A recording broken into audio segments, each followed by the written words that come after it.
This is a HeadGum podcast.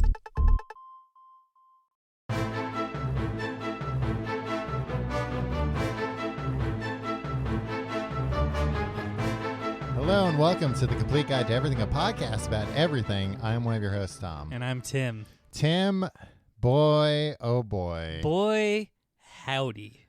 Today is a red letter day, a landmark day. A day that will live in infamy. I mean, not a day, an episode, I guess. Yeah, I mean, whatever day you're listening to this is a red letter day. Yeah. Or a day that will live in infamy. Against all odds, and despite what the haters have Yeah. tried to stop. Oh, guess what I'm doing right now? I'm What? waving to our haters, Tom. He is. Hi, haters. I can verify. He's waving to the haters. He's telling them hi. He doesn't Yeah. even care. Yeah. I'll tell you why he doesn't care. Because this is our 500th episode. We made it. We did it. We did it. Can we stop doing it now? No, unfortunately, we can't. We'll never stop doing it. No, never. Did you say the beginning thing? Yeah, That's I said normal? the beginning thing. Did I say, and I'm Tim? Yeah, 500 episodes, Tim. We've done it every time. We've never missed a trick. Yeah. I'm not gonna stumble on the 500th episode. Forget to do the intro. All right. Enough about this 500th episode. Yeah, because here's the thing: we're not these guys that are gonna bring out the pomp and circumstance. We're not braggadocious. We're working class podcasters. We're blue collar potters. Yeah, we're you know what, we check in every week. We punch our punch cards at the clock. Sometimes, Tommy, you get there a little late, and I'll punch. And I'll I do tell you, a you, solid, hey, punch me in. Hey, you scratch my back, I scratch yours, right? You ever work at a place with punch cards? Yeah. As every place that works on a punch card system, which at the time I was only aware of from the Flintstones. It goes like this. Ka-chung. Right. Yeah, no, a dinosaur did not bite my punch card. if that's what you're gonna ask. No, my question was going to be: has anyone ever worked at a place that relies on punch cards where people haven't been fired for falsifying punch card shenanigans? Yeah, for punch card shenanigans, for having somebody else punch you in, punch you out, whatever. I mean, I had a punch in situation when I was a teen working my summer job. Yeah, and that's where I had it. And a bunch of us teens were real dumb. Yeah. Dumb as rocks. Mm-hmm. We would also do this thing. We'd punch out for lunch. Yeah. And then you got to punch back in after lunch. Right. Yeah, that's how the system works. But a bunch of us would go get sandwiches, and we'd come back and work in the garage, or sit in the garage and eat. We worked for the Parks and Highway Department for our local town, our local village. So, like, we'd be back, 15, 20 minutes early. Mm-hmm. So we'd just punch back in when we got back. Yeah, back on the job. And we'd be like, man, 5 days of this, we got an extra hour and a half worth of pay coming to us. The old lady in the payroll office was on to us in a second. She's like, no. You're not taking your full lunch. Yeah. Yeah. You're not working. You're eating sandwiches at the table in the garage, which is very unsanitary, by the way. There's oil everywhere. Well, eat a sandwich sitting around all that oil. Well, maybe you put a little oil on the sandwich. It's make it different. more It's not delicious. olive oil, Tom. What? It's motor oil. Same difference, probably. I don't know the difference. In the end. Yeah. Yeah. It all goes to the same place, right? Right, the toilet. Mm-hmm. Yeah, there were always people being fired at my summer job for punch card shenanigans. But, I would do punch card shenanigans, but just not... I would just never trust other people to do it for me. Instead of being like, I'm going to leave an hour early, can you punch me out, an hour from now? I would just go hide for an hour and then go punch out. Okay. So then it would be like... It doesn't seem like as satisfying a crime, though. No, but I never got in any big trouble because word would come down if, people were looking for me from somebody else. And then I could just reappear somewhere and then they'd be like, where the hell were you? I'd be like, I was here. I was doing a bunch of work. I was working my tuchus off. You could do a bunch of punch card shenanigans where you run into trouble, and this is advice for life. Advice for teens. Advice for teens for life. Don't trust anybody else to do the punch card shenanigans for you. That's when you're gonna get caught. Don't trust anyone. If this show, after 500 episodes, could instill one message, it's don't trust anyone. Take matters into your own hands. Yeah. And that's a perfect segue into this week's topic. Yeah. Because, look, a lot of people, they say 500 episodes of a podcast. Uh-huh. They say, Tim, Tom, you're heroes. Yeah. How do you respond to that, Tom? I tell them we're not heroes. I mean, I would dispute that. Yeah. That we're not heroes. I wouldn't say that we're not heroes, but we're I would not say heroes, but we're. I would say, I wouldn't say that, but you can. Yeah. Oh, far be it from me to judge. Yeah. My own. Hey, I'm not gonna step on. Hey, if you think I'm a hero and you want to tell everybody, you know what? Hey, it's a free country. I'm not gonna stop you. You know who I think of when I think of heroes? Who? God, number one.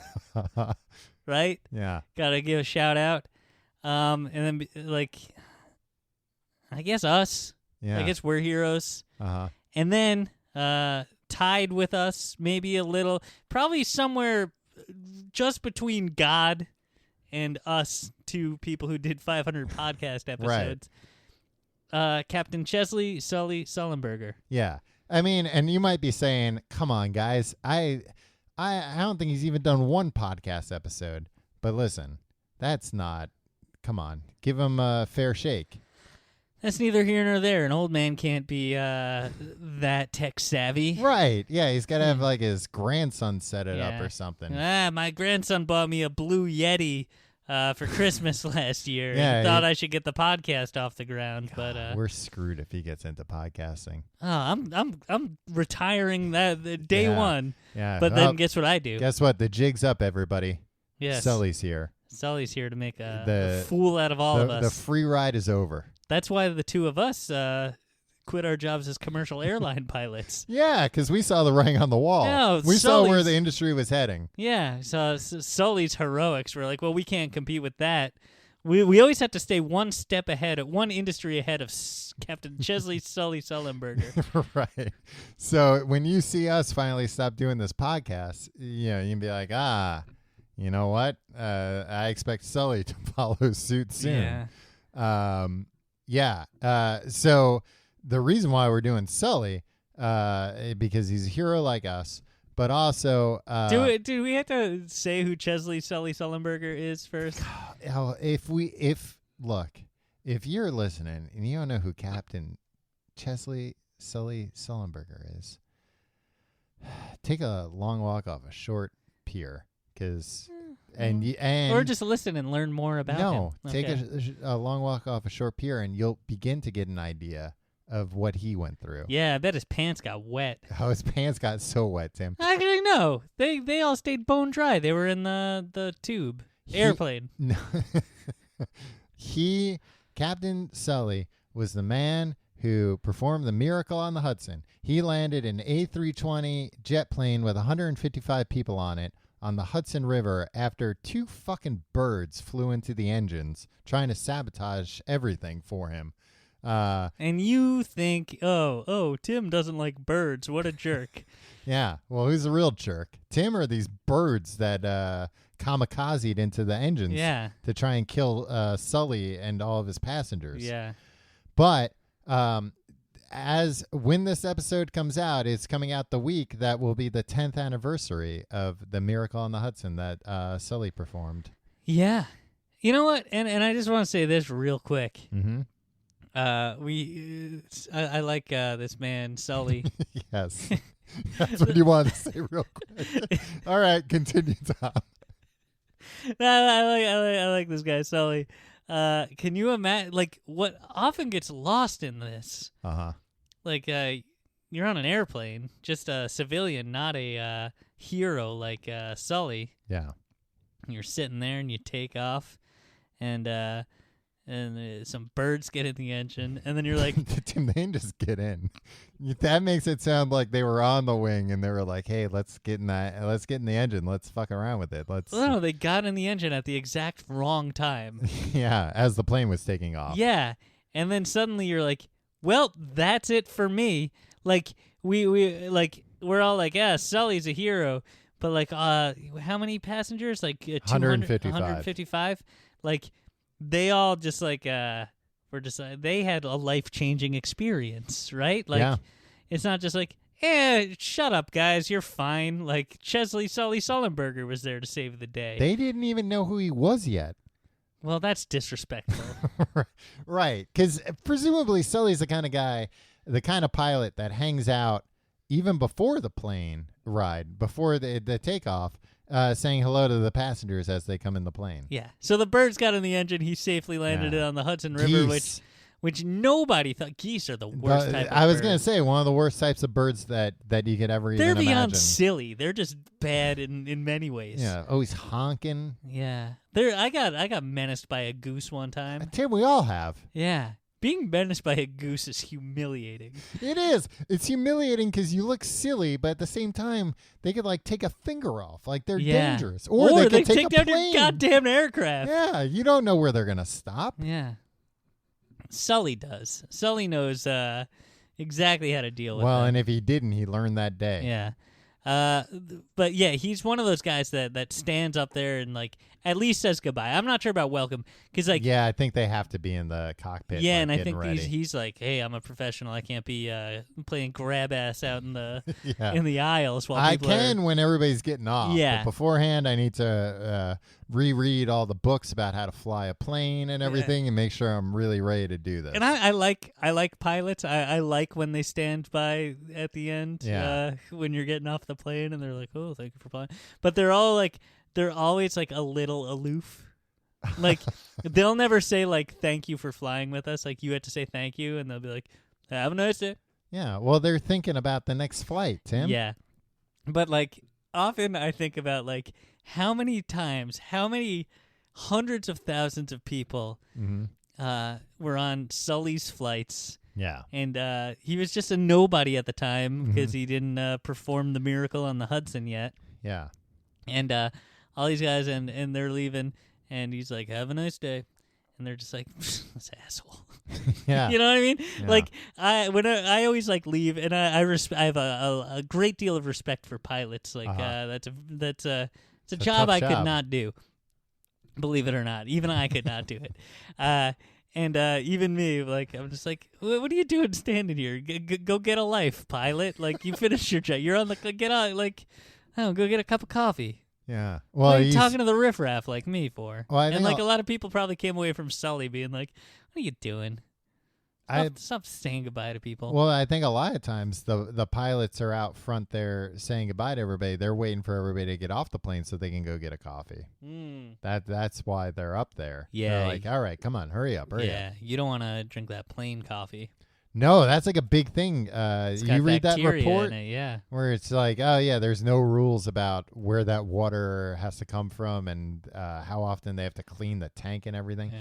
I always turn down, not always, but frequently turn down the plain coffee to begin with because, look, even without bacteria, it's always garbage. I mean, you only drink Starbucks venti mochachinos. No, I've been drinking a lot of Starbucks lately, but I always just get the regular coffee. I don't think I've ever even had like one of those frappuccinos. Or Here's my Starbucks hack. Uh-huh.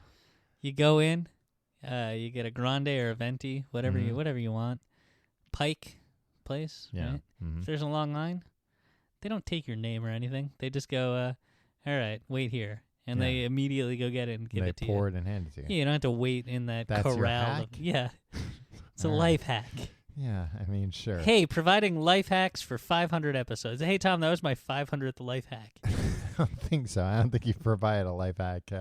Although, now that I think about it, the early episodes were very heavy with life. A lot of times you would give out 50, 100 life hacks in one go. Exactly. And then I stopped for... Yeah, you wanted to line everything up again. Exactly. Well, Tim, so for this episode about Sully, there are two special things. One, I finally watched the movie Sully, about Sully. It was directed by Clint Eastwood. It stars Tom Hanks as Sully, and you've never seen it, right? We'll get into it, but I tried to see. You got me a very nice Sully hat. Yeah. At one point, a hat based on the movie, based on the man. Right. It's not just a hat based on the man. And I wore that hat so often. Yeah. Until I went to Hawaii, and I was wearing that hat all around Hawaii.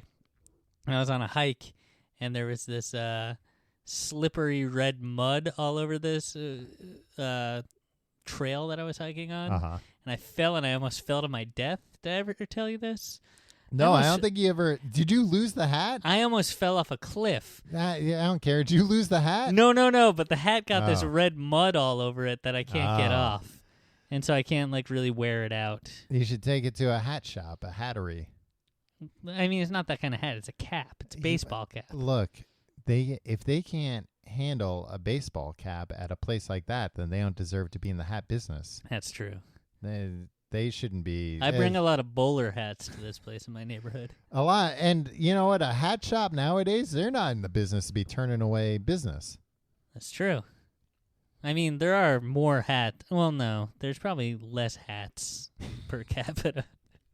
Yeah, Definitely, because in the old days, people would always wear hats. They'd wear women and men. They'd wear fancy hats all the time. Sometimes with those fake birds on them. Yeah, a very elaborate hat. Yeah, that's a hat. You'd often see it. It'd be disrespectful to Sully to wear that hat.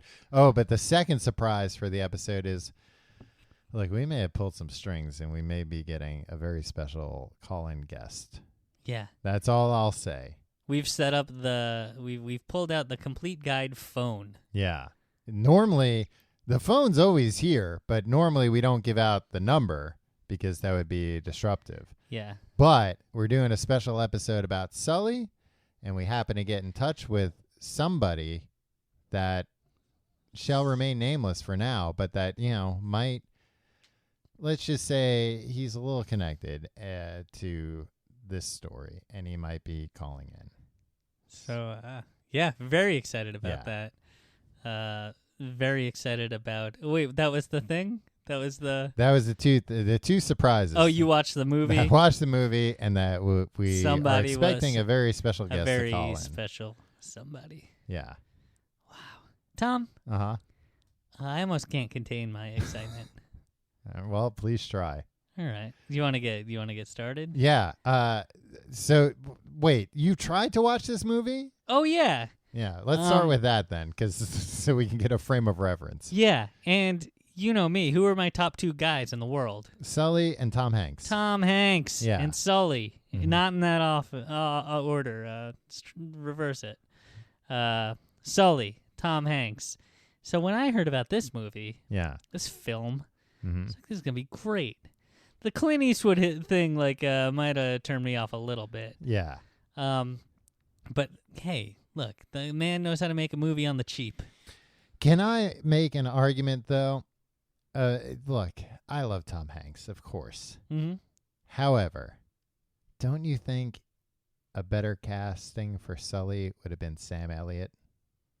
Too old. I don't know. Sully's pretty old. But Sully's not as gruff.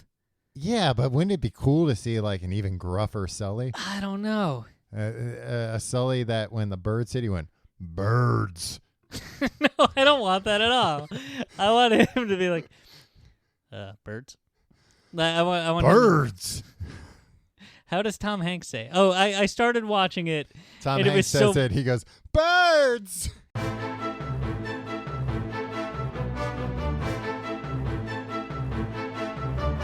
So yeah, I didn't love Sully the movie. Wait, so you saw the whole thing? No, I turned it off. It was on HBO Go. Okay. And I turned it off. It was on my mom's HBO Go that you were watching. Tom, come on. Come on. I'm trying to impress everybody that I have HBO Go. No, I'm just afraid that... HBO's going to hear. Yeah, Tony Soprano's going to come whack me. We've been hearing some things about you've been using people's HBO Go accounts that don't apply to you. That's not a great Tony Soprano, but that's I like a it. henchman that he sent. Which one? Tony's not gonna whack you off himself. He's gonna send one of the men. You would be surprised how Tony gets his sometimes hands dirty. it's like, nah, I want to be personal about this one. Tom, I'm on season 5 of my Sopranos rewatch. Thank your mom, by the way. Okay. It's good. It's a good show. It's a good program. I bought a book about it yesterday. I've been reading a lot of books about TV shows. Smart. I'm a bit of an intellectual. So that was my first criticism. That maybe Sam Elliott would have been better. No, just because he has a mustache all the time? Yeah. Because otherwise I'm looking at Tom Hanks and I'm like, well, Tom Hanks doesn't normally have a mustache, so I'm kind of taken out of it a little bit. Oh, it's the Complete Guide phone. Oh my God! That must be the caller, the special guest caller that we're expecting. Should I answer? Yeah, answer it. Hello. Hello. Is this Tim? Yeah. This doesn't sound like him, Tom. Tim. This is President Barack Obama. Oh, hey. Oh my goodness. Can you believe that? Wow. Tom. Yeah, holy cow. We thought we were waiting for a phone call from and I don't know if we should even say who it is, but somebody very special. And like this is special too, but like we do kind of have to keep the line clear because we're expecting a very important call. I completely understand, boys. Let me be clear. I want to wish you a happy 500th episode. Wow. Wow. That's That's great. But, thank you very much. We don't want to be rude here, but. Yeah, we're expecting. Look, we like you very much. We miss you. But 500 episodes. Wow. Yeah. What an accomplishment. Yes, indeed. You mentioned that. Not a lot of podcasts have done 500 episodes. Yeah, that's good. That's I think we might be the first, actually, Mr. President. Yeah, I can't think of one off the top of my head. I mean, some that do maybe like two. Well, listen, fellas, let me be clear. All right, you've been clear. We gotta kind of clear the line. Tim, are you trying to sass me? I'm not trying to sass you, Mr. President. I'm sorry. Well, all right, boys. I thought you'd be thrilled by. What have you been up to lately? Building a wall around my house. Oh, Jesus Christ. Yeah, I got all right, we're gonna cut this part out.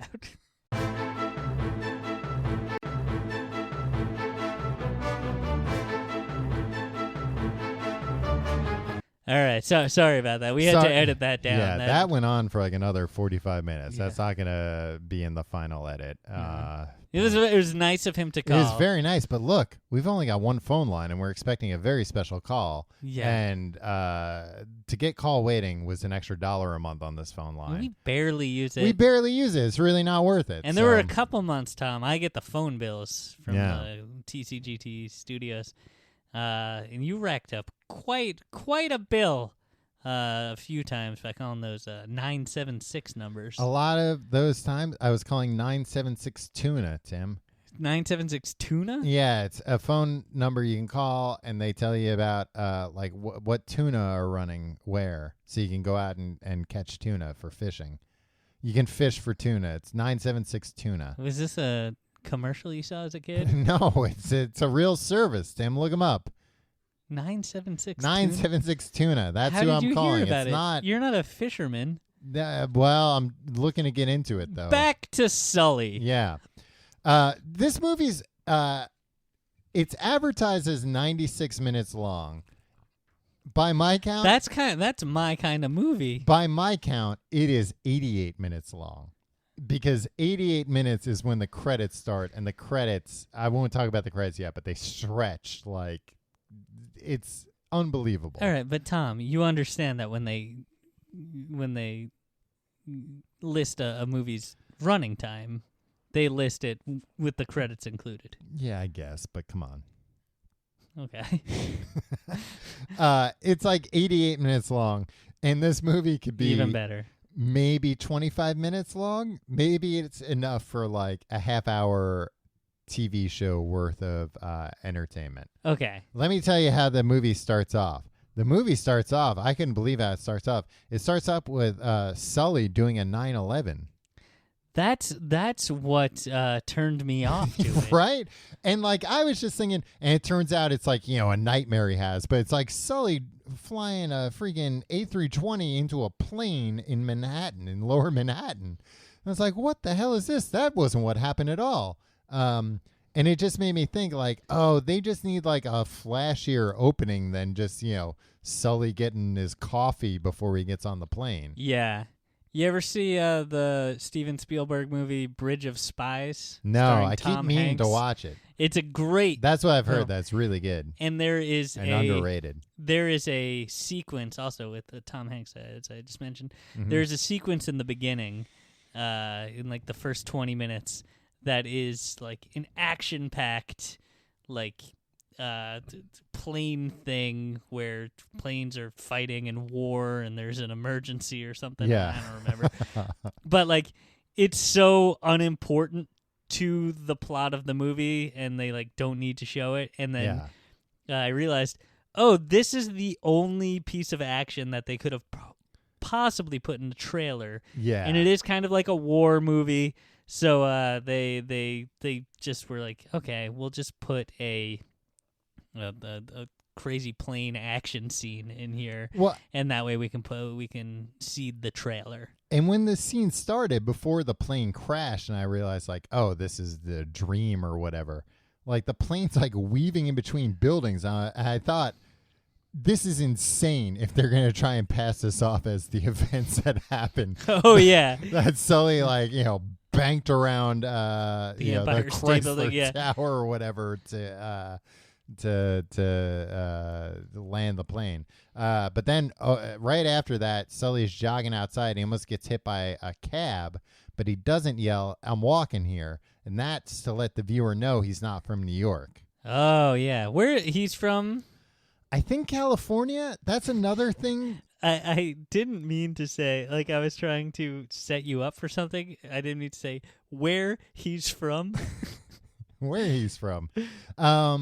It's never established except that I assume it's California because whenever he's on the phone with his wife, Laura Linney, it's daytime. And that's Sully's real life wife? Now it is, yeah. Right. He married his movie wife. Whenever they show him talking to her on the phone, not whenever, but a lot of times it's nighttime for him, but it's daytime for her. But then by the end of the movie, she never has a scene with him or any of the other actors. And I realized, oh, they must have had Laura Linney for like a day. And they just shot all this stuff. She's always in the kitchen of her home, even though multiple days pass. Do you think Clint Eastwood filmed the whole movie and then the studio was like, you have to have one woman in this thing? Oh, no, there are other women, but they're villains, which we'll get to later. Chesley Sully Sullenberger was born in Denison, Texas, by the way. Okay, so maybe that, but is that where he lives? It might have been Texas. That would make sense too with like the time, not as much, but the time difference. Sure, it could be. It's sometimes night in New York and daytime. And his wife's name is Lori Sullenberger. Tom. Lorraine Linney. So it's Lorraine Linney Sullenberger. It's Sully and Lori. Yeah. Lorrie. And another thing, since we're talking about Sully's wife. I don't know if this is true in real life. I hope it is. But in the movie, Mrs. Sully calls Sully Sully. Well, why wouldn't you? I mean, I guess why not? But it must be weird. Like, it'd be weird to be married and have your spouse call you a nickname based on your last name or even your last name. Yeah, that's true. But she does it. She calls him Sully. And he wasn't Sully by then. You know, he was just a guy. What do you mean? He was just, He didn't become Sully on that fateful day. Maybe he did because, I mean, we don't see her talking to him until that fateful. Maybe that was the day she started calling him Sully. Oh, but other people called him Sully. Right. But they live in the Bay Area now. Oh, okay. That would make sense. That's pretty hip, right? Yeah. They looked like they had a nice house. It also was like a weird thing. All right. So this whole movie is an insane... You've heard of like, I'm stealing this from a thing I saw on Rotten Tomatoes, but you've heard of a straw man? This is a straw movie. Ooh. Who said that on Rotten Tomatoes? Some one of the guy. tomatoes? One of the tomatoes said it. One of the splatted tomatoes said it. There's no real the conflict in the real story. It should be Sully versus the geese. Yeah, it's Sully versus nature. Like that's the geese specifically. Well, the nature or birds. Yeah, birds are nature. Oh man, if they made a Sully movie where just like it was like birds menacing him throughout his life.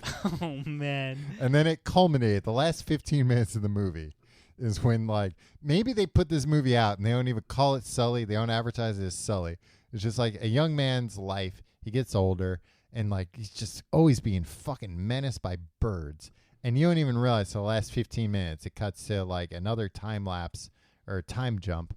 And he's Sully, and you realize it's Sully because he's got the nice mustache and everything. Mm-hmm. And then you're like, oh, my God, that's what this movie – that's like the M. Night Shyamalan twist of this movie was about Sully this whole time and how birds hate him. Yeah, and then at the end he's they're in the Hudson, and everybody's getting saved off the wings and stuff, and he fires up those engines again and just starts grabbing geese by their necks and – just chopping them up. Yeah, just shoving them into the engines. Like so you like that? Chipper, yeah. You like that, birds? Is this what you wanted? You'll never beat me. And then it fade to black. Yeah. Just Sully screaming at birds on the Hudson. A lot of Marriott plugs. A lot of Marriott plugs? Marriott plugs. They stay in the Marriott courtyard by LaGuardia. I feel like that's something that when Clint Eastwood and the studio came to Sully, they were like, we'd like to make your life story. And he'd be like, sounds good. I'm going to need final story approval on any of the beats and blah, blah, blah. And also, I like to stay at Marriott Courtyards.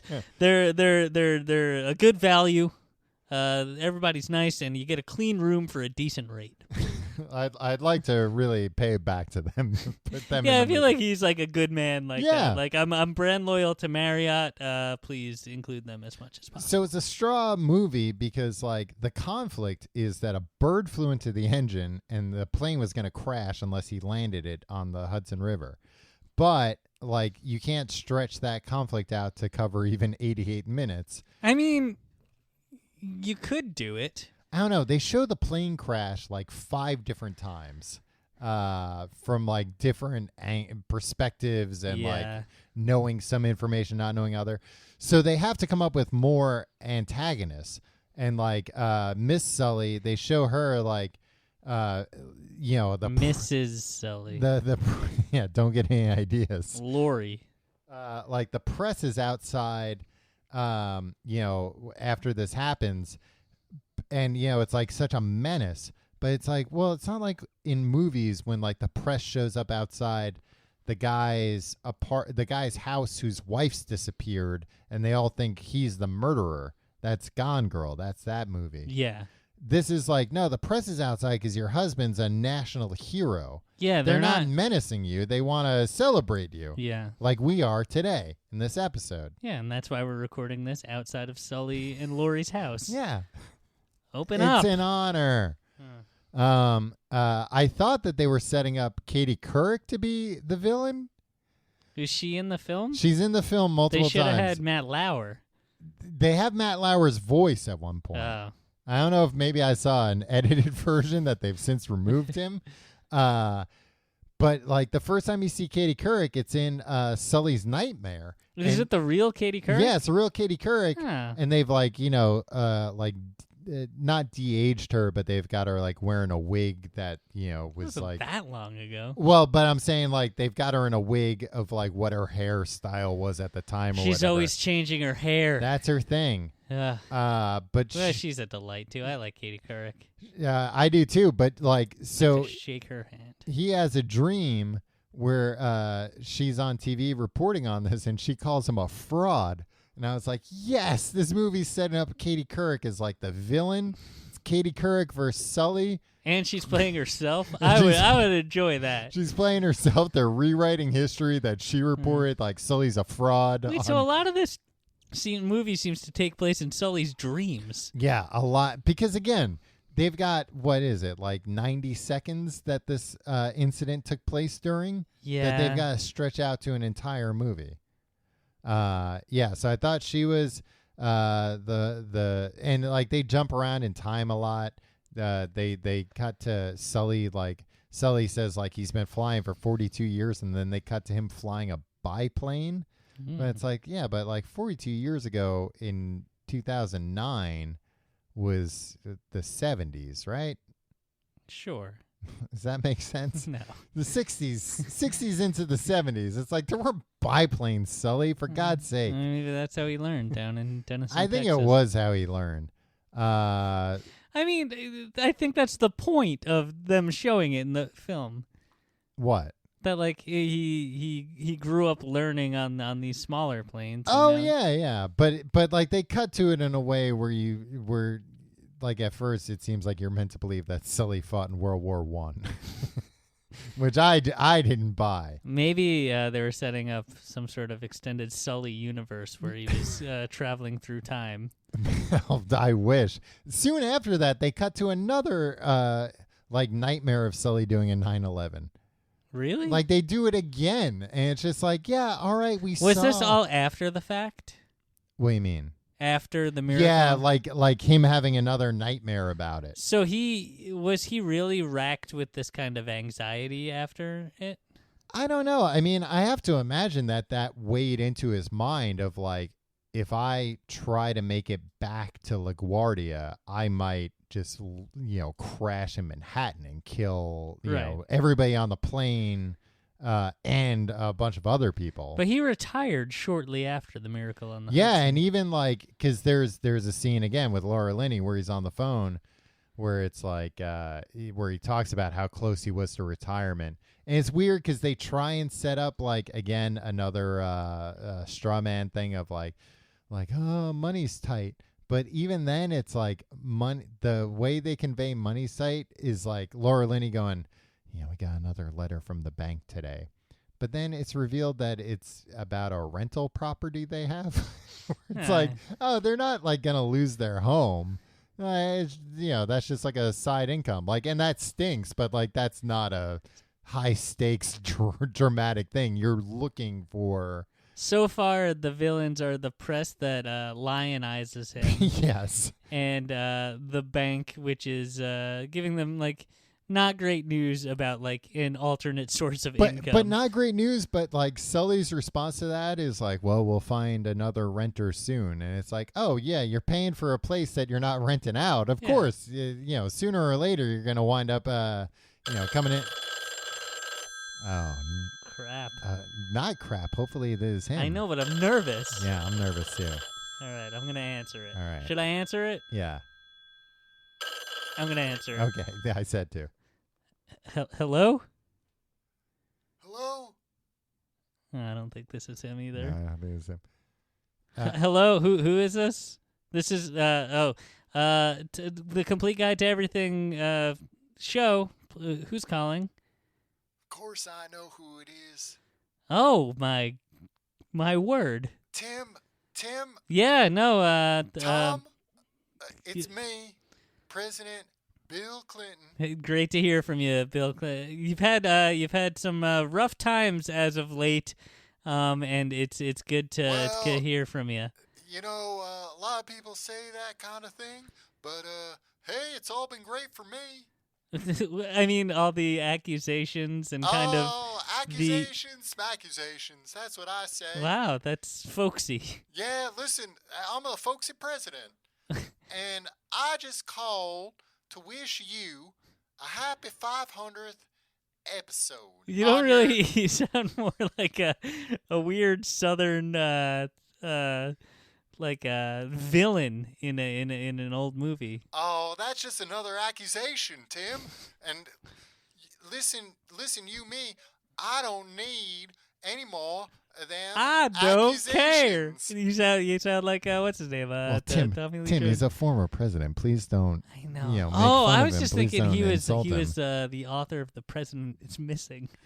The co-author. No, I'm also the co-author of The President's Missing. All right. It has a great story about a president who goes missing, We have to keep the line clear, he doesn't have though. to spend any more time with his wife. We have to keep so the it's line. really... All right, we're going to cut this.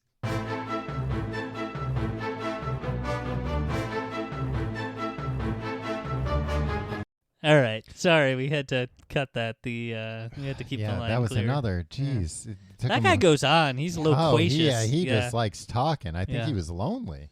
Yeah. Alone up there in Chappaquiddick or wherever he is. Yeah. Oh, this brings me to no, this doesn't bring me to my point. Maybe it does. No, I think my point's later. Then there's like a scene. He goes on a TV show. A makeup lady kisses him. Really? Yeah, without him, like kisses him on the cheek, but it's like a pretty young makeup lady, and she doesn't ask or anything. She just kisses him. She's like, "Your makeup's all done." That messes up the makeup. That's what I would think. Did she leave? Did she leave a big no lip print? No, surprisingly, kissy? I guess the makeup. What is that called? Kiss mark, a lip mark. What is that called? A kiss. She left lipsticks in the lipstick in the shape of a kiss mouth. And the makeup lady's like, "That's for my mom. She wants you to know she's single." And he's like, "All right, I have a wife, Laura Linney." Yeah, and a rental property that's not doing so great. Yeah. All you have to do is put it up on Craigslist. Hey, you want to rent from Sully? Yeah. I'll rent that thing. So this is... If they're still having trouble, Tom, we should move to the Bay Area and start recording this thing out of Sully's It'd be an honor. Garage. Do you think it's like we'd be like Mike Seaver in Growing Pains? I would hope. He's got a waterbed back there. I wish. Yeah. That's all I want. So this is when like the FAA starts coming in and being like a villain in the movie. Federal Aviation Agency. Yeah, because they're very much like, what the hell? Like their argument is that he could have made it back to Newark or Peterborough, and he didn't have to. Peterborough's got such a dumb name. Teterboro. Yeah. And he didn't have to land in the Hudson. That was unnecessarily dangerous. This movie, Tim, is anti-Sully. No, it's not. This movie is anti-Sully because this movie, in setting up all these straw man arguments that I don't know what the FAA investigation for all this stuff was. Nothing. It didn't do anything. But they did their due diligence where they have to do this whenever there's an air disaster. Yeah. And who would understand that more than Sully? Yeah. Sully was against it. Was what? The movie was against. He was vilifying was he? the FAA. Yeah, but then Clint Eastwood he made them soften it, I think. Oh, really? Yeah, I've read that he was uncomfortable with the original script because he was like, it didn't happen like this. They were not trying to railroad me. Like, they were doing their jobs and asking the questions that you ask when a major incident happens. Yeah, of course. And that's the thing. And that's why air travel is so safe. And that's why I think this movie's anti-Sully. It's anti-government and anti-fake news. No, Clint Eastwood's an old fucking crank. I was going to say it's anti-Sully because it brings up a bunch of like things that like I'd never thought about that I was like, oh, wait, maybe he could have made it back? Like, I'd never heard that. Like, is this movie meant to be an expose on Sully? So I didn't like that at all. I don't go into a movie called Sully thinking it's going to be anti-Sully. Do you think it Tom raises Hanks and questions Sully that nobody considered? Like, there are so many questions in the movie that are raised that I'm like, I've never heard anyone bring up any of these possibilities. And now I'm thinking about these possibilities. It would seem like the kind of movie that they could put out there that they're like, look, we're not anti-Sully. We're just asking questions, man. we're just putting it out there. I don't know. Maybe he could have. No, I think they're showing that the questions that weren't necessarily asked. Yeah. To be like anti-everybody, anti-authority. Well, so one of the FAA people is Skylar White from Breaking Bad. Okay. Which seemed very much like Clint Eastwood caught an episode or two of Breaking Bad and was like, yeah, get that woman who breaks the man's balls. Get her in here. Have her break his balls. Listen, first of all, Tom. Uh-huh. Skylar White, that character yeah. is the most reasonable character on that show. Yeah. And the fact that all these Breaking Bad bros were like, ugh, what a B word, what a like, no, she's the one decent person on the whole goddamn right. show. That doesn't want to be involved in the drug industry. Yeah. And that's the same thing here. Like, she's an FAA person just asking questions to make sure this doesn't happen again. But again, like she's somewhat redeemed by the end in a ridiculous way, but like villainized during the movie. Does she kiss Sully on the cheek? No, I wish. Aaron Eckhart plays Jeff, Sully's co-pilot. Like it's Captain Sully Sullenberger and Jeff. First things first, Aaron Eckhart, I feel like, is a criminally underrated actor. Yeah, because you think everybody from the Dark Knight franchise is underrated. Well, he is underrated in The Dark Knight because of Keith Ledger's performance as the Joker himself. Right. So, of course, that's going to overshadow everything. But, like, Aaron Eckhart's one of those guys where whenever he's in a movie, I'm like, oh, I like this guy. Like, he's good. And he's very good in this.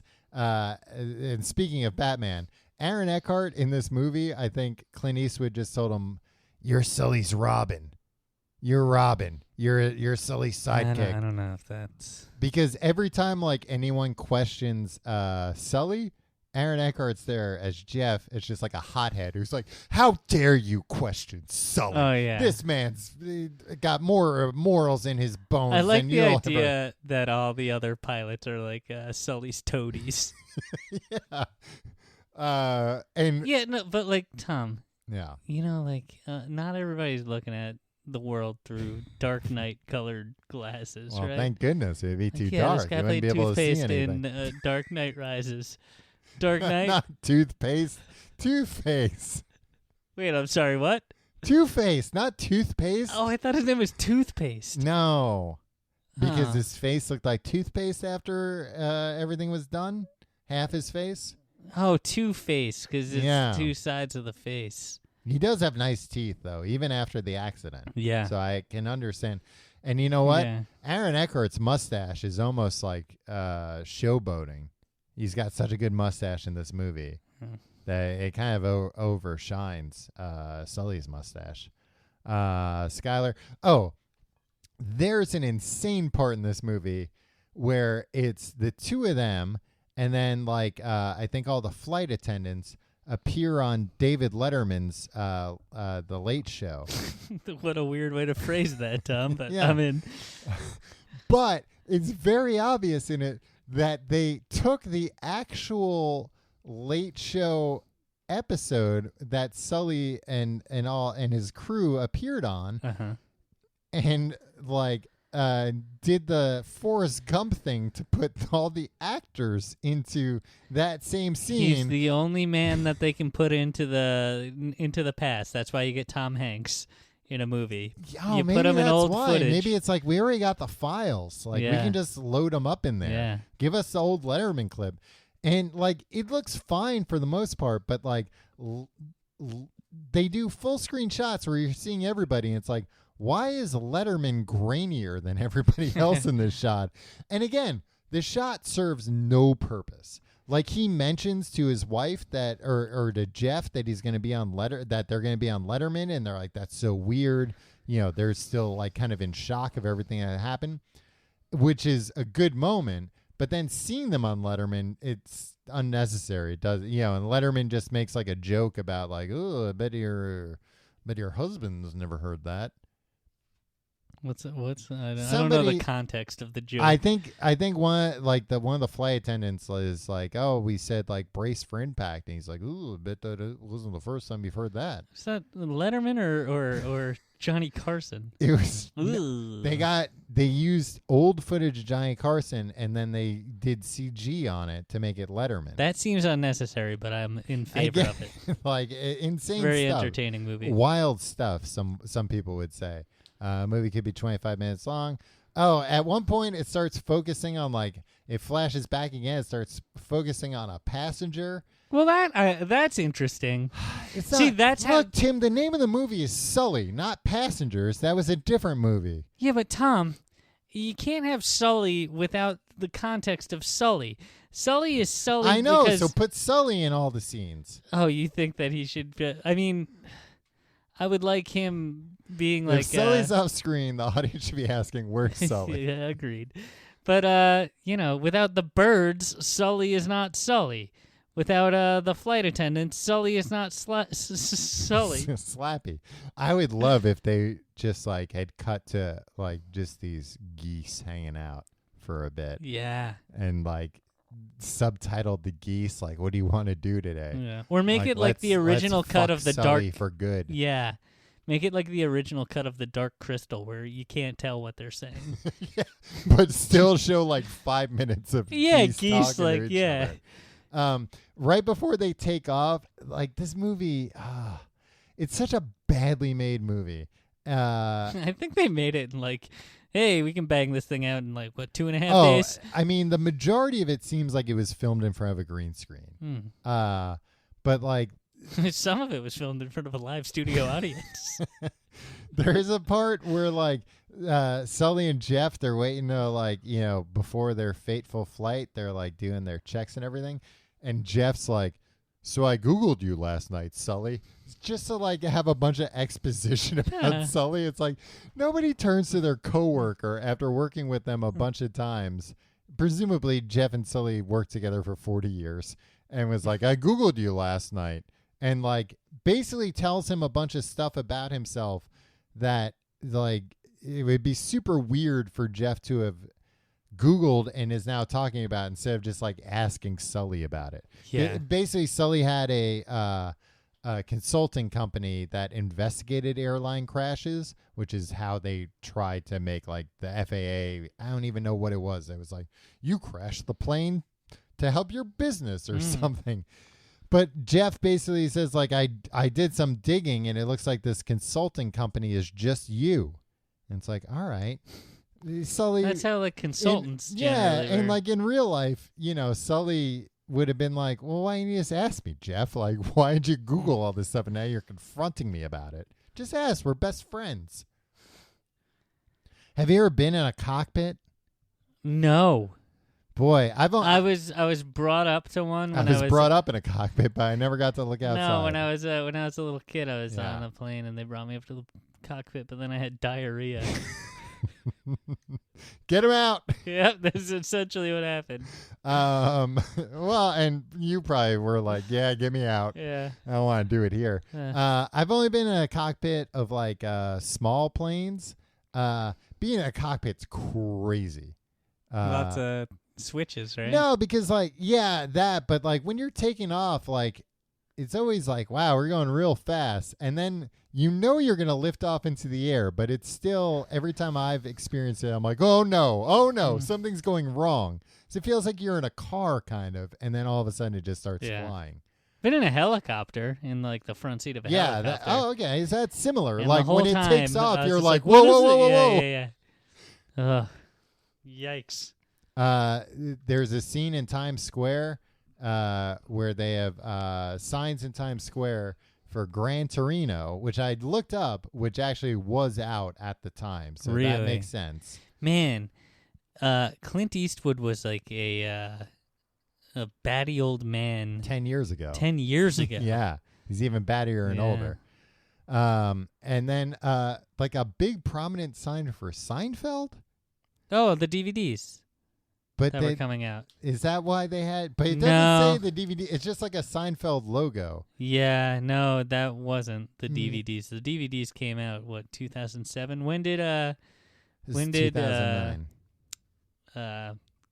Michael Richards have his outburst? Because that was like right, he decided to come out. back into the public eye just as Jerry Seinfeld, just as everybody was trying to cash in on the Seinfeld thing again. Yeah. I don't know. It's like real unclear. This must just be like a Sony picture or something, and they were like, oh, we have to superimpose something here. Let's have Sully look at a big Seinfeld sign. Man, that's a Letterman clip to go back and watch when the Seinfeld DVDs are coming out, and Seinfeld was there. It's not funny. And they bring Michael Richards in on Skype satellite. Or whatever, yeah. And Michael Richards is just blathering, like just like give him something to read. Give him a statement to read or something. Well, especially there's like a satellite delay and and the audience started laughing and Seinfeld's going, "Why are you laughing? It's not funny." Yeah. And like people weren't giving enough respect to Michael Richards, who just had a huge racist outburst. No, I think it was because Michael Richards referred to the person he had the outburst to as Afro-American, and people laughed at that. And Seinfeld said, like, it's not funny. It's not funny. I've expected to make $80 million in the next 12 hours. Yeah. Well, like, he wasn't trying to be funny, but that was like a very Kramer-esque way to put, instead of saying African-American, saying Afro-American. Well, one time I went to a taping of Conan O'Brien, Late Night with Conan O'Brien, when I was in high school. Mm-hmm. And Michael Richards was one of the guests. Yeah. And he said, I've never walked down that particular boulevard.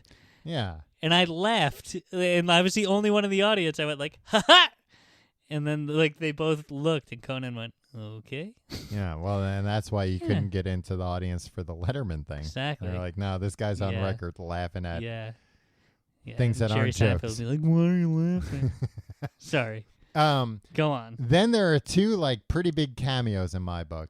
One, Sully goes to a bar, and Michael Rappaport is the bartender. Okay, if it was Michael Rappaport playing himself, I'd be like, come on, why are we doing No, that? I mean, he's basically playing himself like he does in every movie. Yeah.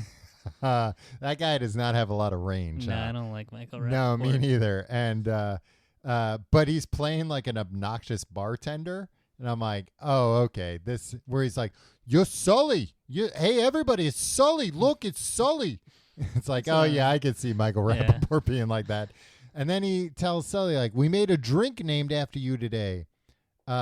It's Grey Goose vodka with a splash of water, which is like, that's pretty funny, but it's like, that's not a drink. It's just a watered-down vodka. Yeah. You didn't really make that up. But then the second cameo, which I was blown away by. Give me hints. Tell me who this person plays. He plays a NYPD like maybe like some very specialized like water response unit guy. Who played Rock? Charles S. Dutton? Charles S. Dutton younger. Okay.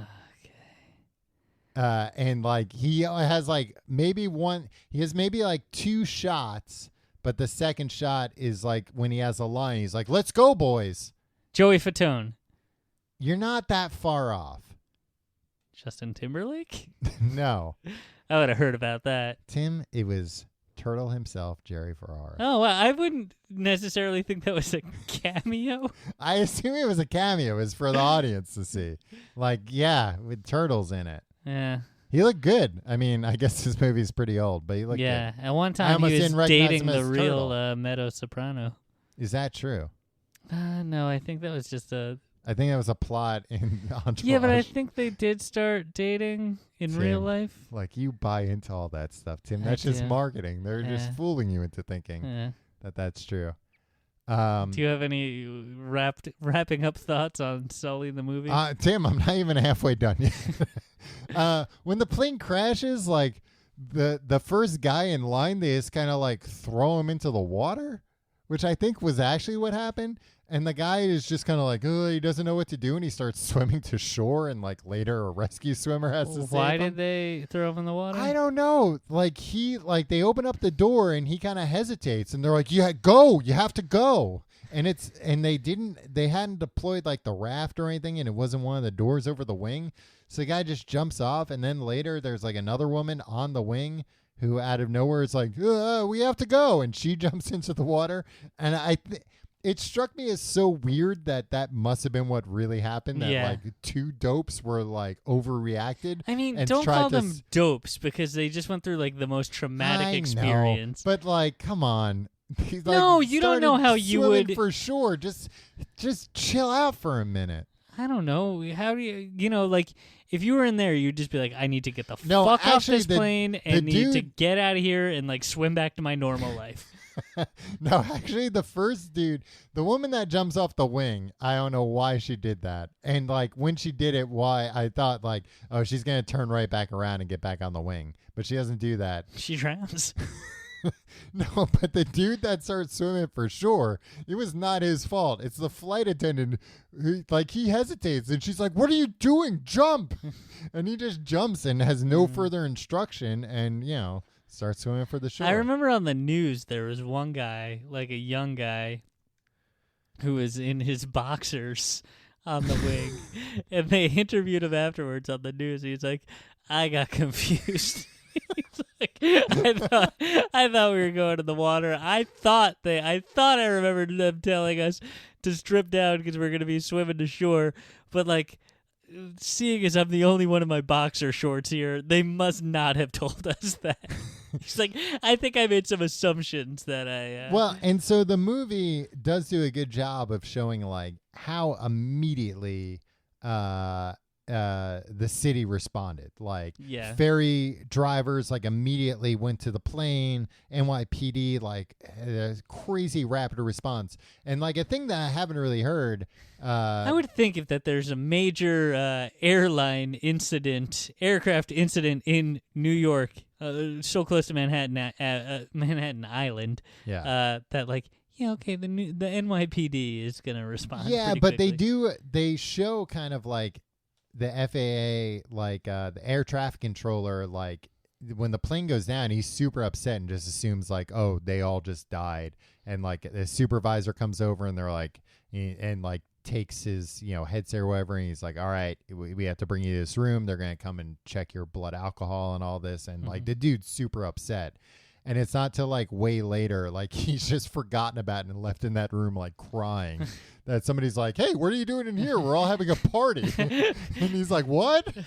They open the door, celebrate good times. No, it literally is like that. And the dude's so happy and it's totally believable. So like air traffic control, like they were just understandably just like in the dark for a little while. Yeah. But like the city rapidly responded, and there is at one point Sully says like, yeah, like I'm just part of this. Like it was freaking January. If they were in the water for 5 minutes more, people would have started dying. Yeah. Like, this was a crazy response. I'm just part of this. I gotta give a lot of credit to the birds who flew into the engines. They show. Have you ever heard that? Did they play the cockpit recording at all? Yeah, so they played the Hudson. Right? That's what he says. What does he say? See you in the Hudson. He says in the movie at least something like we're gonna have to land in the Hudson. Oh.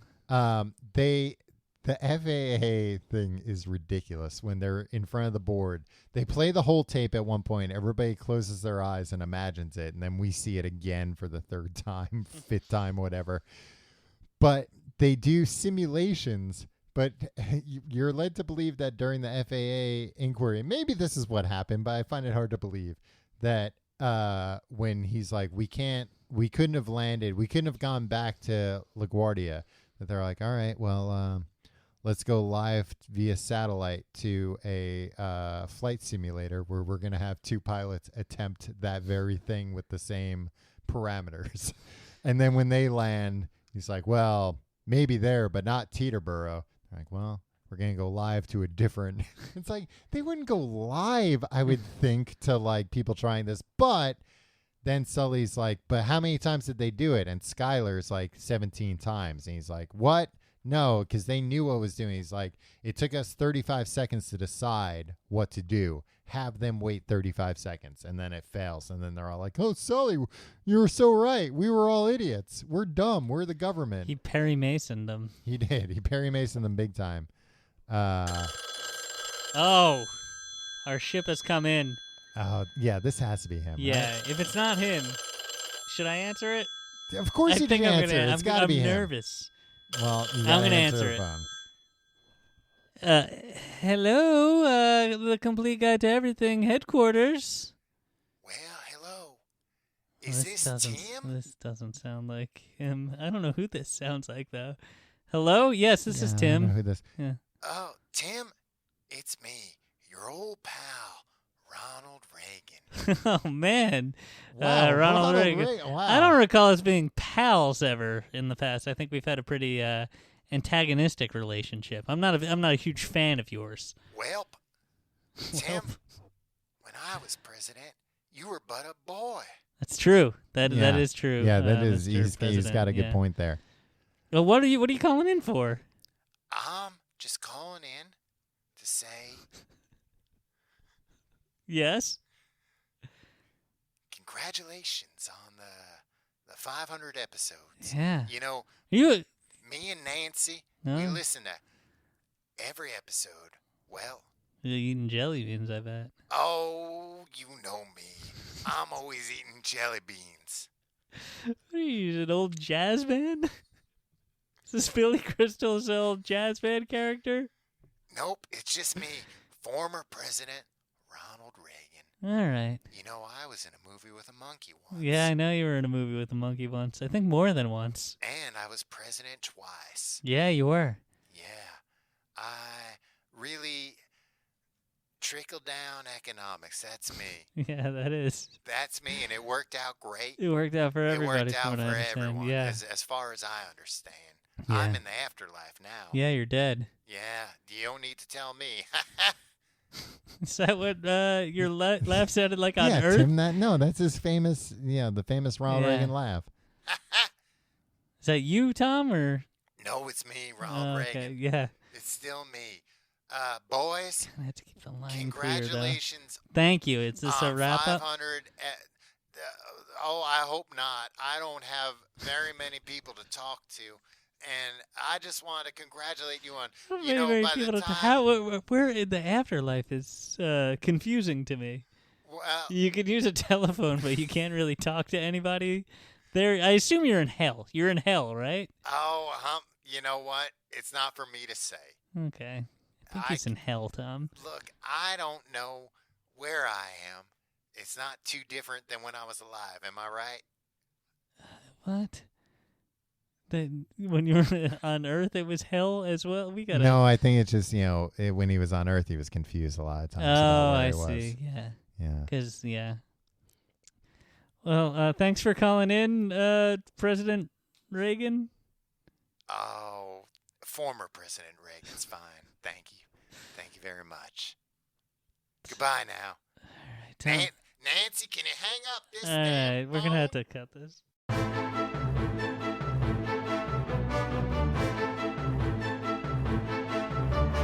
So Tim, the end of the movie, I did like. There's a moment, the fifth time we're seeing them crash or not crash, water landing. That's a big thing that Sully keeps correcting people about. Yeah, they didn't crash. A crash implies everything's ruined. Yeah, I mean, I don't know. I mean, the plane was ruined. Did everybody's feet get wet? Everybody got soaked. Like the plane started sinking. Nobody got out of there dry. Yeah. And I mean, I don't think they could use that plane again. So I would think that is Did a they crash. get rid of that plane, or did that just sink to the bottom of the Hudson? I will reveal what happened to that plane in a moment. Okay. It's not the greatest tease, but I did like right as they're like gonna hit the water, Sully turns to Jeff and he goes, "You got any ideas?" And Jeff just goes like, "No." And Jeff is just going along for the ride. He doesn't really know what Sully's doing, but he trusts Sully implicitly, which, is all any of us can really do. He's just like, "Look, Sully, I don't know what the hell you're doing. You're going to land a plane in the river." Sure, I'll follow you to hell and back. Hey, wouldn't we all? The movie ends. I don't want to go to hell for anybody, though. Not even for Sully himself? Not even for Sully. I'd follow him to hell if it was like, and you got to stay in hell for 15 seconds, but then we're going to leave. But what if they're but in hell, 15 seconds is an eternity? Check that before you agree. Yeah. I don't understand how that stuff works. Also, make sure Sully signed on before. Yeah, but to hell and back, And back, yeah. Find out why Sully's going to hell. I'll come back from hell. Yeah, Sully's the last person who should be going to hell. So fine, I ask some questions. It's fine. Unless it turns out all this is run by birds. Yeah, hell is birds. If Sully wore if you saw a paparazzi picture of Sully wearing a shirt that said "Hell is birds," hell is birds. The movie ends on a big laugh. We should send Sully a shirt that says "Hell is birds." Well, hopefully he'll be calling in soon, and we can offer one. Tom, what? Don't blow I it. know, but it seems heavily implied that that's soon. Fucking calls today. I know it's ridiculous, and it's very nice that all these dignitaries want to congratulate us, but. Let's let the cat out of the bag. Let's let the Sully out of the bag. It's Sully. Yeah. We've been told. For Sully for otherwise we would not be keeping the phone lines open. It's as you can see, it's very dangerous, and anyone can just call in, and we have no recourse. We have to answer the phone and let them in the show live. It's not until way after we can cut them out. But it would ruin the flow of the show, so we have to keep a little of it in. We have to maintain the flow. The movie ends on like a laugh line. Where, like, after they're done grilling Sully, they ask Jeff, they go, Jeff, is there anything you would have done differently? And he goes, yeah, I would have done it in July. And everybody laughs, and there's not a freeze frame. There's not a freeze frame, but it's like there should have been. It's like a glaring error that there's not, because it's that type of ending. And you're just led to believe, like, yeah, everybody laughs, so it's like, the FAA was like, oh, go on, you scamps. Like, yo, we can't stay mad at you. It was a pretty good line. Jeff is, you know what? Jeff's an admirable Robin to Sully's Sully. Yeah. But then during the credits, which start 88 minutes into the movie, they show all this footage of, like, so they got the plane back in a hangar. They fished it out of the Hudson, I guess. All right, this is the real plane, not movie magic plane. Yeah, the real plane. It's in a hangar. Oh, I heard that the special effects for all the plane crash sequences looked like a flight simulator on a computer. Any truth to that? They don't look bad, but like they don't look good enough to be in a Tom Hanks movie. Okay, that's good. Go on. Sorry, they got the plane back in a hangar. They got the plane back, and like they want you to believe that they have all the passengers there, but I freeze framed it and counted everyone. There's like 30 people there. Okay. Which is understandable. Like not everybody, and it's just like a really weird, like they have the plane, and then they have all the passengers, not all the passengers, there's like a big number of passengers. I mean, they got wet from the Hudson River. A few of them have probably died of horrible diseases. But then they've got, then Sully, and Sully says, like, this is your captain speaking, and everybody laughs. Sully's also wearing a pilot's uniform. The real Sully? Yeah, the real Sully. Okay. But Sully's also wearing a pilot's uniform, and, like, he's not a pilot anymore. I don't know why he's got that get-up on. And then, like, Sully just gives, like, everybody a speech about how they're all linked forever. And it's like, all right. It's just, like, a weird way to end the movie. And a very, like, there's only, like, 2 lines of Sully's speech. If you were on that plane and, like, you thought you were going to die. Yeah. And you didn't. And then Sully, it turns out the pilot who saved your life is like the greatest man who ever lived, and it was Sully. Yeah. And then they were like, come back, we're going to film this thing for a thing. You would have been, like, 30 people were like, yeah, okay, I'll do that. You would have been like, number 1 in line, yeah, hell yeah. And everything Sully said, this is your captain speaking, you would have been like, get a close-up of me laughing. Yeah. Yeah, I mean, there's like a lot of like people looking into the camera as it's going by. Yeah, that's fine. That's why it's they put fine, it during but the it was credits. unnecessary. Like it was just kind of. I want to see the real Sully, goddammit! Yeah, and but they didn't. just him by himself. I know. Have him get in the plane, pretend to do everything again. I don't want to see him fly. I want to see him dancing. Has he been on Dancing with the Stars yet? Oh, Jesus, Man. that would be a big get. Yeah. Let me tell you another thing. Was Sully's wife gives a little bit of a speech. Sully's wife is hot. All right. I mean, she's older, but like, yeah, all right. Yeah, they're a very handsome couple. They're very good looking. They show Sully jogging a lot in the movie, and it makes sense. Like he keeps in good shape. You gotta. Yeah. He's got his wits about him. He's a good man. Glad he's got his wits about him. He's flying commercial here. Well, he's not anymore. I know, but in the movie he is. It takes place at a time when he is. He could let his wits go. It'd be fine. The movie ends. Okay. They show all the credits. Sully, a great man. Yeah. A hero. Yeah. Hasn't called in yet. There's still a little bit. I guess we can go like a little bit long to see if he calls in. Do you want to do our 500th Tim and Tom Solve Your Problem? I don't know if that counts accurate, but yeah. Yeah, let's solve a problem.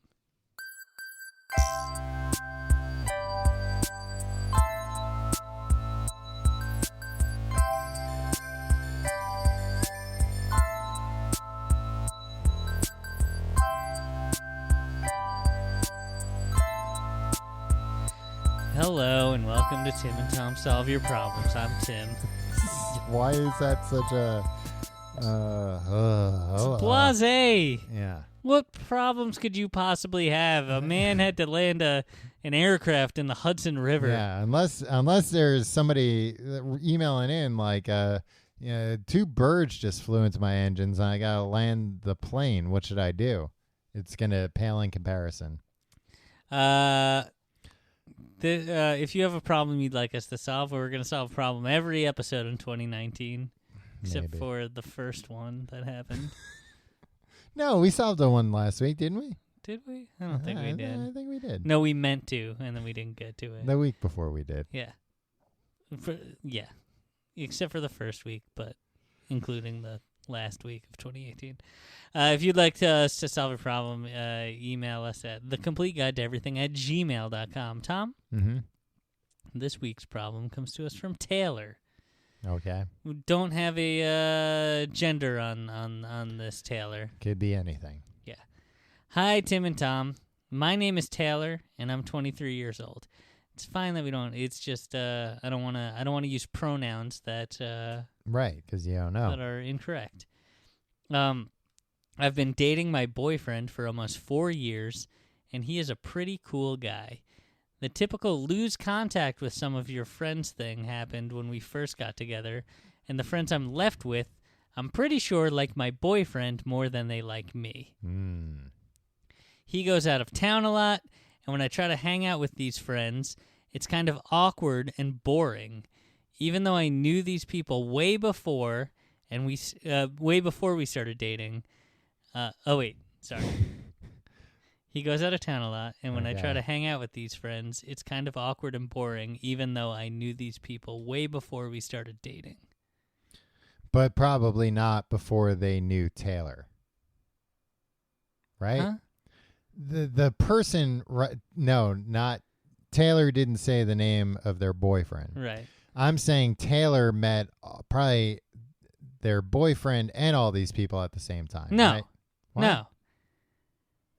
Because they said before we started dating, but probably not before they all met. That would be my take. Huh? The friends I'm left with, I'm pretty sure like my boyfriend a lot more than they like me. He goes out of town a lot. Even though I knew these people way before we started dating. Dating, but not before we knew each other. We don't know when. Oh, I understand what you're saying. Yeah. I like to think of it as Taylor's boyfriend came in and wooed Taylor's friends. No, because Taylor said that they lost contact with their old friends. Some of them. And the ones that What's the rest of the problem?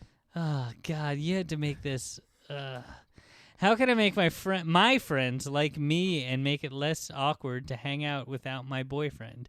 Thanks if you decide to help. I love your show so much. Mm-hmm. Congratulations on 500 great episodes. It's impossible to pick my favorite between the two of you. You're both so great. Happy to hear from you soon. Hope to hear from you soon. Happy New Year. Wow. They knew it was our 500th episode. Yeah. I mean, even we didn't really realize until a few weeks ago that this is going to be our 500th episode. So, yeah. Wow. What a nice, I choose to think. What a nice tribute. Taylor. Uh-huh. Had these friends previously. Yeah, but why would they go out of their way to say that they lost contact with their friends? that some of them, the typical lose contact with some of your friends thing happened when we first got together. Well, I mean, and the friends I'm left with, I'm pretty sure. So I think that actually clarifies it. Yeah, okay. Some of my friends were jettisoned because I was holed up with my boyfriend. Right. But some of them stuck around, and they like my boyfriend way more than they like me. Yeah, but he has a family in a different city, apparently, so he's always out of town. He's traveling a lot. I want to know. I have a lot of questions. First he's of a all, traveling salesman. Taylor, what pronoun should I be using? Right. Because it's cumbersome. Yeah. To I don't know. Are we just gonna assume that this is a heterosexual? A woman? I was just saying they. Really? It was working out fine. Yeah, I don't know why fine. you have so many hang-ups. Yeah, who am I? Freaking Louis C.K.? Hate using they as a pronoun. Yeah, I'll say they. It's fine. It doesn't matter. It doesn't matter. Yeah. How Taylor identifies. The way you gotta make your friends like you better is to make them like your boyfriend less. Yeah. Start feeding them information like, oh, I wish we could come to your party, but unfortunately, my boyfriend doesn't care for you. What's the boyfriend's name, do you think? Trevor? Yeah, let's say Trevor. Taylor and Trevor? Yeah. Forever? TNT. TNT. Like us. Yeah. We're not boyfriends, though. No. We had 500 episodes to tell you. Everybody, terrible news. We've been playing the real will there would they thing for 500 episodes. You may have started losing hope when Tim got married a few years ago, but you know what? 500 episodes, come clean. It's not going to happen. Yeah, unless it will.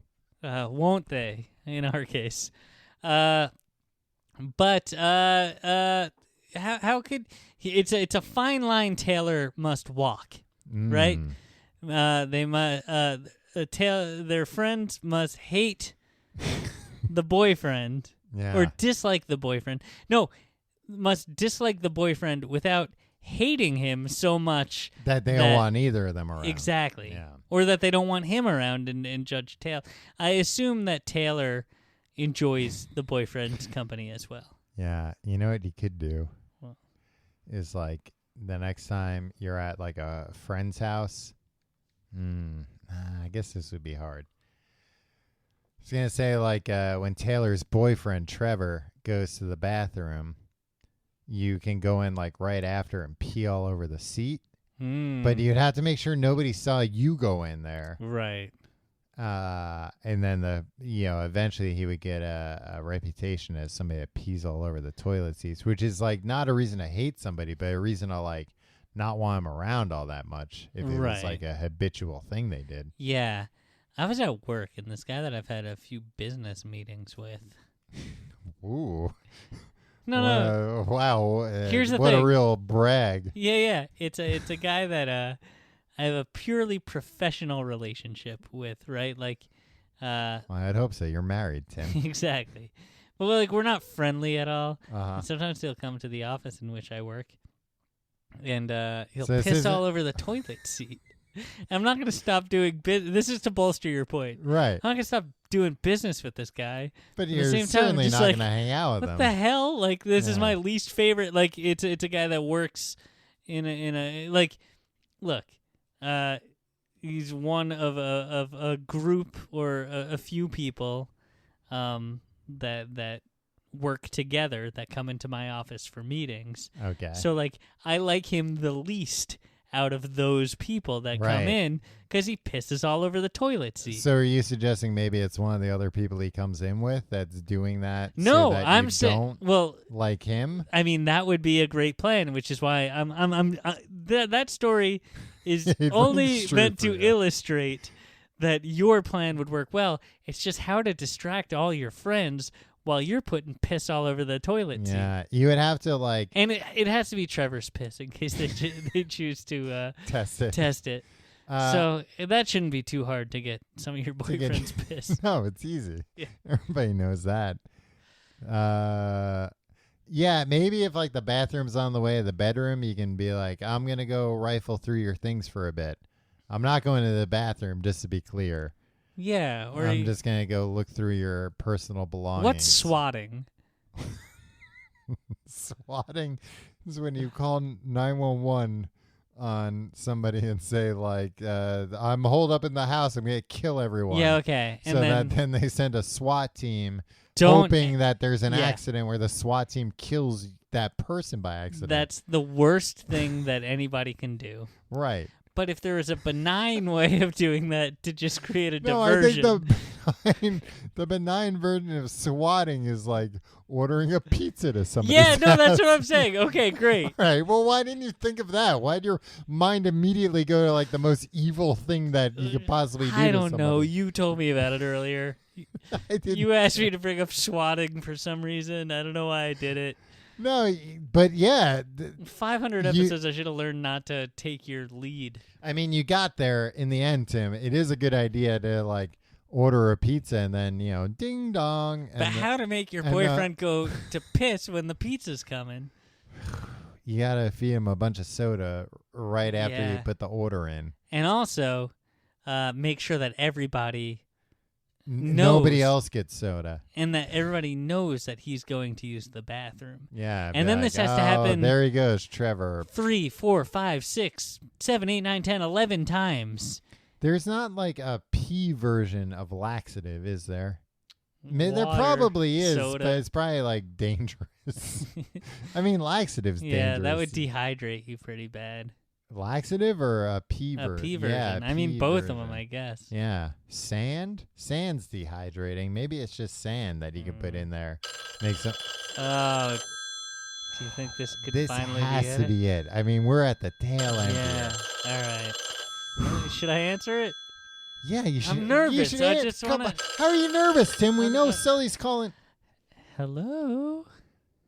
Complete Guide to Everything Industries. Tim speaking. Hello there. Doesn't sound like Sully. I think that might be Sully. Hello? Who's this? Who's calling? May I ask who's calling, please? This is the president, John Fitzgerald Kennedy. This is JFK, Tom. Yeah, JFK. That's what I was colloquially known as. It's great to hear from you again. Oh, it's great to hear from you. We've been hearing from a lot of ex-presidents this week. Yeah, it's kind of it's been a real honor. And you're the first one who's kind of you've been by the studio a few times. This is actually relevant to the show, I think. Oh, yeah. I love the show. I've always been by the show. Gotta love the show. Fellas? But JFK had a lot of Rain Man-like tendencies from what I understand. Look, Tim, the man's been dead for a very long time. You really can't judge. Some of the faculties start to go once you're dead. Okay. Fellas, I am just calling to wish you very happy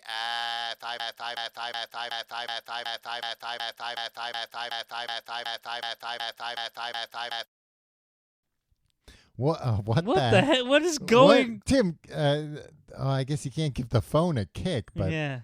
All right. He seems to have calmed down a little bit. JFK Bot 2.0 has rebooted. Oh my God! It's been a robot this whole time. Yes, I've been a robot. Well, Tim, it should have been a real big tip-off to you that I was assassinated. Yeah. Many decades ago. And the brain is missing. The brain is missing. Oh, do you think they uploaded the robot? Oh, it's like that. That Johnny Depp movie where they put the Johnny Mnemonic? No, that's Keanu Reeves. Mnemonic? Johnny. Yeah. What the hell's the name of that movie? It stinks. They put Johnny Depp's brain in the cloud. The name of the movie is Transcendence. Oh, thank you, That JFK. is the movie that you are thinking about. Thank you. I get a lot of these movies on demand. Because I am connected to the internet. That's 24/7. That explains your voice, yeah. My brain is in a robot. That's how I also listen to your podcast. Okay. Wow. It makes sense. It also makes sense why he sounds a little bit like that. Yeah. He sounds like he has that Atlantic kind of Boston accent. Well, that's where he's from. Mixed with kind of a robotic, just kind of strange, can't place it kind of. Yeah, it does make a lot. They have not worked out all the kinks yet. Yeah. But let me tell you, I worked out my kinks with Marilyn Monroe. Right, yeah, okay. Yeah, she came out. All right. She sang "Happy Birthday to You." We know. And that is one of my big kinks. I think we're gonna have to cut this short.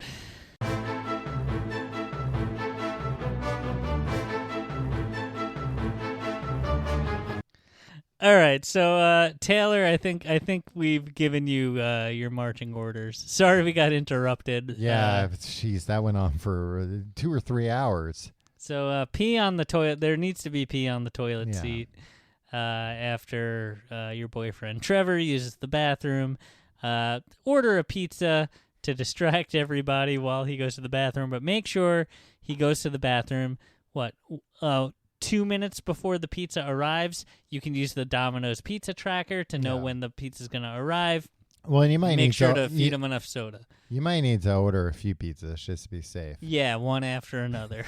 Right. Stagger them at like 7 to 8 minutes apart. Eventually, he's going to have to go to the bathroom, and that's when you get in there. Exactly. And then at the end of the day, you got a pizza from Domino's. You got a pizza from Papa John's. You got a pizza from Pizza Hut. Did they deliver anymore?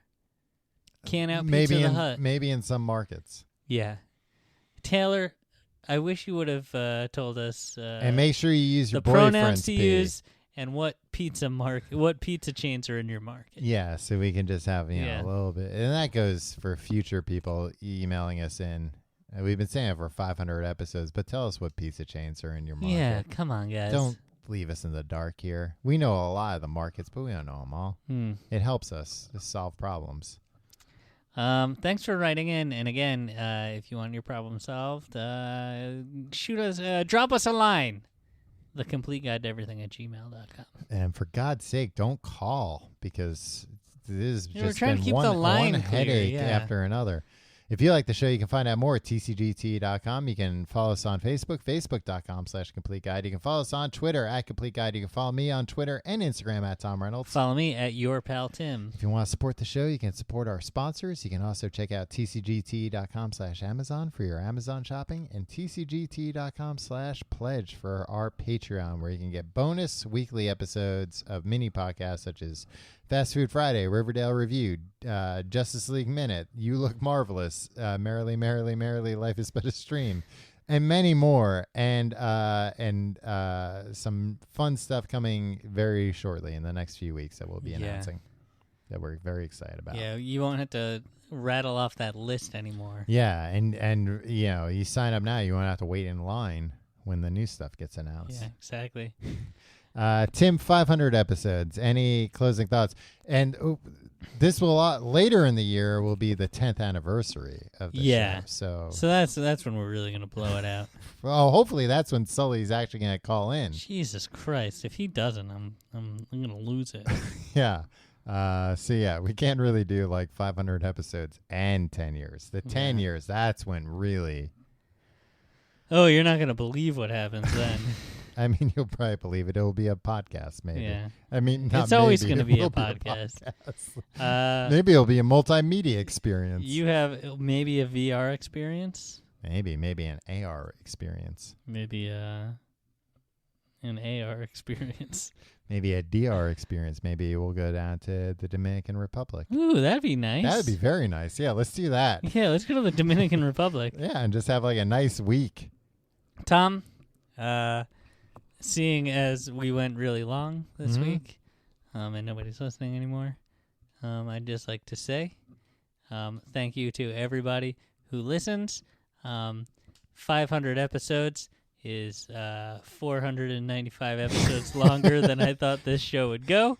Yeah, it is very insane. Like I would have never ever guessed. I mean, maybe I shouldn't have. Maybe this should have ended a long time ago. No, because guess what? We're assholes, and we would have. Well, that's not a very good. No, we wouldn't have kept doing it if it wasn't fulfilling. Oh yeah. And if people weren't nice to us, and if people didn't support us, yeah, and if people didn't 100%. send us nice emails and say nice things on the internet, and buy our merch and just listen. Yeah. And respond and give us feedback. Yeah. Not feedback, praise. Save the feedback. Yeah. Look, the feedback was important early on. Yeah. At this point, though, all we want is praise. You're not going to change us at this point. Come on, 500 episodes in. Keep your criticism to yourself. Yeah, so tell us you like us or hit the bricks. Like, we know you meant to download how stuff works or whatever, and you downloaded this by accident, but it's too late for everybody. Yeah, sorry, you're in too deep. We're all in too deep. This isn't stuff you should know. Yeah, we've just got to keep going at this point. There's no looking back. But really, thanks everybody. This Notably, really would have been 2 or 3 episodes long if we hadn't gotten immediate nice feedback. Yeah. We're very shallow and reactionary. Yeah. And dim-witted. Thank you especially to No, Kat. Tim, you don't have to thank me. No, not you, Tom. In specific. To Kat. Yeah. She's done a lot for us over the years. She used to be in Edinburgh. Now she's in New Zealand. Yeah. And she's having a baby. So thank you, Kat. Yeah, very soon. Congrats, Kat. And thanks to everybody for all the things. And we'll do more of these, I think, at least until we get to the 10th anniversary. And do you want to do like the big thank you to me now? I think it's people understand how. Yeah, but I mean, maybe like feel. You should kind of spell it out just so people, it's on the record. I've people had know. enough. All right, we'll see you next week.